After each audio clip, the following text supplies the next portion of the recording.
तो hey guys, welcome back to my YouTube channel. मेरा नाम है अक्षत और आप देख रहे हैं द दैट्स क्रैक इट। तो चलिए शुरू करते हैं। आज कुछ सेक्शन पढ़ने वाले हैं। Section number 128। Section number 128 companies act 2013 के अंदर है।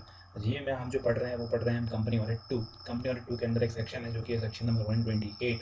तो सेक्शन नंबर 128 क्या बोलता है? सेक्शन नंबर 128 अपन पढ़ते हैं। तो सेक्शन नंबर 128 क्या बोलता है? The provision in the matter of the books of account which a company is required to maintain content in section number 128। 128 section के अंदर लिखा गया है कि बुक्स ऑफ अकाउंट कंपनी को किस तरीके से रखना है, कैसे मेंटेन करना है, बुक्स ऑफ अकाउंट्स के अंदर लिखा गया है ना। बात करते हैं कि बुक्स और पेपर होता क्या एक्चुअली में। तो बात करते हैं कि books and paper and books और paper has been defined under section number, जो अपना सेक्शन है, जो कि सेक्शन है अपना ये वाला। ये सेक्शन बोलता है कि सेक्शन नंबर 2 सब सेक्शन 12 बोलता है बुक्स एंड पेपर के बारे में बताता है। तो इसके अंदर क्या क्या आता है? तो बोलता है इसके अंदर आता है बुक्स ऑफ अकाउंट्स। इसके अंदर आता है deed, vouchers, writings and documents and minutes and register maintain on paper और इन इलेक्ट्रॉनिकल फॉर्म। ये सब कुछ आता है। ठीक है, ध्यान रखना कि इलेक्ट्रॉनिकल फॉर्म वाला भी बुक्स एंड पेपर के अंदर आता है ना। बात करते हैं कि books of and paper defined under section number 2 sub section 13 of the act includes what records maintain in respect of.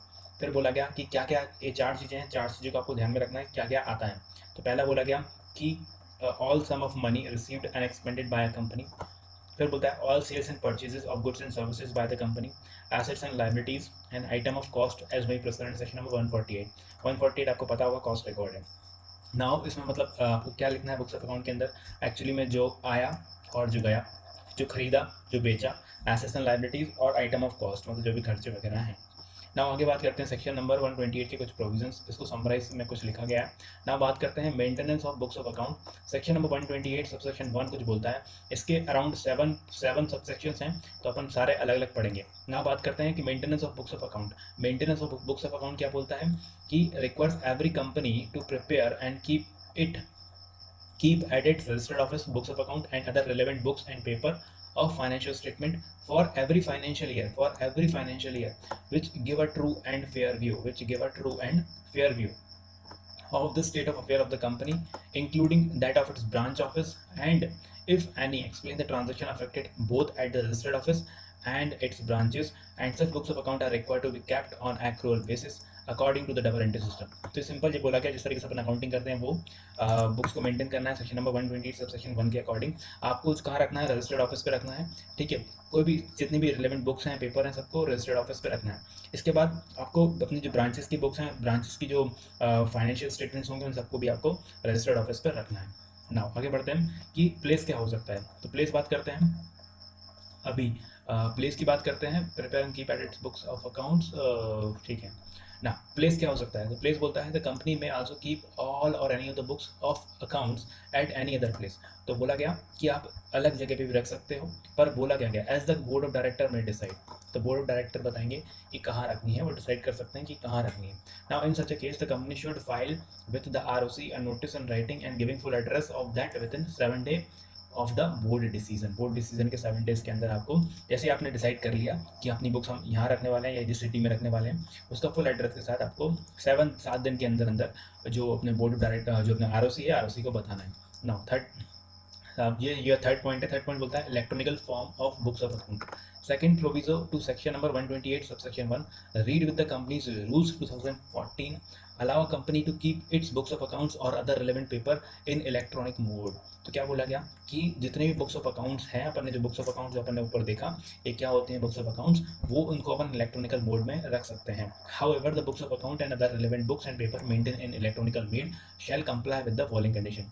कुछ कंडीशंस बता दी गई हैं, तो देखते हैं। पहला पॉइंट है रिमेन एसेसिबल इन इंडिया।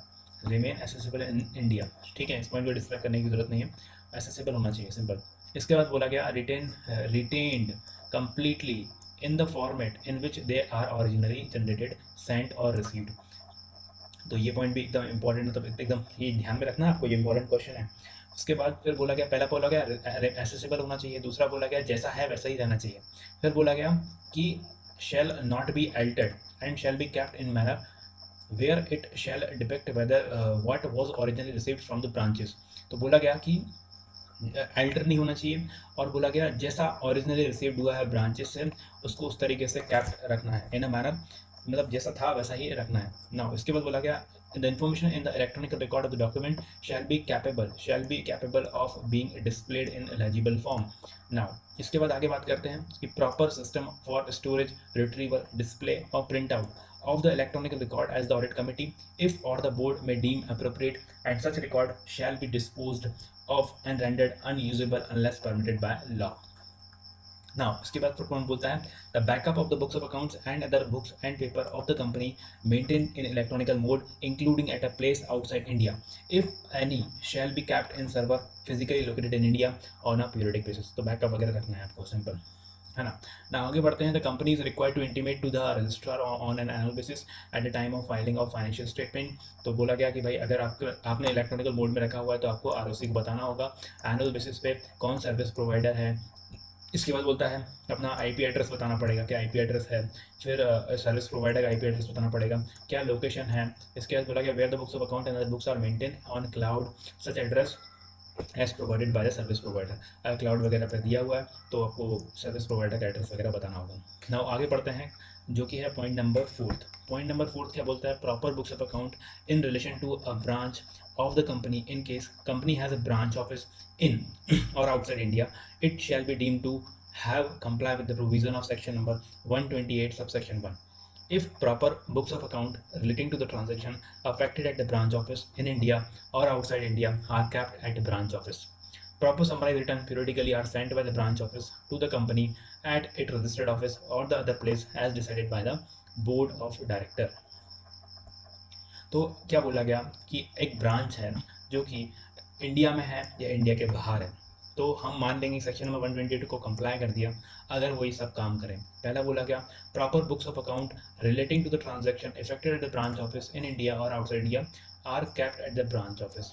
ठीक है, अगर उसको मतलब जो डॉक्यूमेंट वगैरह है उसको आपको ब्रांच ऑफिस पे रखना है.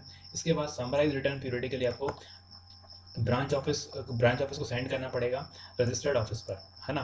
और जो भी प्लेस है जो बोर्ड डायरेक्टर ने डिसाइड करिए. तो भाई ये वाली वीडियो अब मैं यहीं खत्म कर रहा हूँ. नेक्स्ट वीडियो जितने पॉइंट बचे हुए नेक्स्ट वीडियो में मैं डिस्कस करूँगा. ये वीडियो बहुत बड़ी होने वाली है ना. तो मिलते हैं नेक्स्ट वीडियो में.